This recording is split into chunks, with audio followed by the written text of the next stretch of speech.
ಬೆಂಗಳೂರಲ್ಲಿ ಮಳೆ ಬಂದರೂ ಕಷ್ಟ, ಬಂದಿಲ್ಲ ಅಂದ್ರೂ ಕಷ್ಟ. ಯಾಕೆ ಅಂದರೆ ಇವತ್ತು ಬೆಂಗಳೂರಲ್ಲಿ ಎಂಥ ಘಟನೆ ನಡೆದಿದೆ ಅಂದರೆ 8 ಜನ ಸತ್ತೋಗಿದ್ದಾರೆ ಇವತ್ತು ಬಂದಿರೋ ಮಳೆಗೆ. ಯಾಕೆ ಅಂದರೆ ಬೋರಿಂಗ್, ನಮ್ಮ government hospital boring hospital compound ಬಿದ್ದು 8 ಜನ ಸತ್ತೋಗಿದ್ದಾರೆ ಇವತ್ತು ಮಳೆ ಬಂದು. ಯಾವನೋ ಬರ್ತಾನೆ, ಕಳಪೆ ಕಾಮಗಾರಿ ಕೆಲಸ ಮಾಡ್ತಾನೆ, ಅವ್ನು ದುಡ್ಡು ಹೊತ್ಕೊಂಡು ಹೊಂಟೋಗ್ತಾನೆ. ಬಟ್ ಅವ್ರು ಮಾಡೋ ಕಳಪೆ ಕಾಮಗಾರಿ ಕೆಲಸಗಳಿಂದ ತೊಂದರೆ ಅನಾಹುತ ಆಗೋದು ಬರೀ ಅಮಾಯಕರಿಗೆ, ಸಾರ್ವಜನಿಕರಿಗೆ. ಸೊ ಈ ತೊಂದರೆಯಿಂದ ನೋಡಿ 8 ಜನ ಸತ್ತಿದ್ದಾರೆ.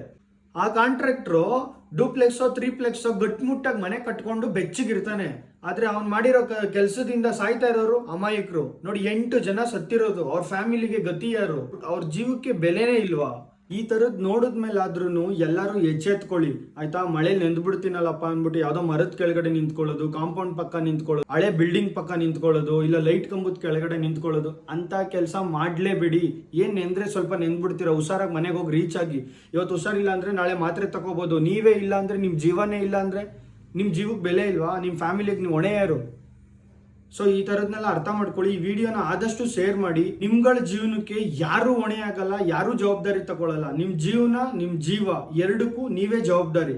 ಸೊ ಹಂಗಾಗಿ ಎಲ್ಲರೂ ಸೇಫ್ ಆಗಿರಿ.